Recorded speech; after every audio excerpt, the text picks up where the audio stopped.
Manaman degan joylarda estetichniy qilib ko'rsatilgan palon pul turadigan, o'zi quruq, ichi sovuq, muzdek sendvichlarni yeb juda ham charchadim. Oxiri uyga kelib xolodilnikni ochsam, uyda ham bor yo'g'i 2 dona tuxum bilan, hattoki sichqonga kerak bo'lmagan pishloq bor ekan.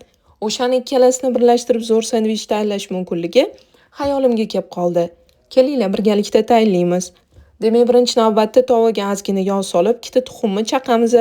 Keyin esa nonni xuddi videoda ko'rsatilgandek qilib terib chiqib, nonga ozgina tuxum yopishgandan keyin teskari tarafini o'girib, ustiga hattoki sichqonga kerak bo'lmagan sirni solamiz. Pomidor bilan kolbasani terib chiqib, yana ham mazali chiqishi uchun xolodilnikning bor sirni solib, videoda ko'rsatilgandek qilib, ikki tarafni birlashtiramiz va har bitta tarafni kamida 1-2 daqiqa davomida qizartirib olamiz. 1-2 daqiqadan keyin qarabsizlarki, juda ham mazali va suvli sendvich tayyor. Ishoninglar, rostdan ham zo'r chiqadi. Ayniqsa issiqni yeganda zo'r ketadi. Xullas, sizlar ham albatta tayyorlab ko'ringlar. Hammaga yoqimli ishtaha.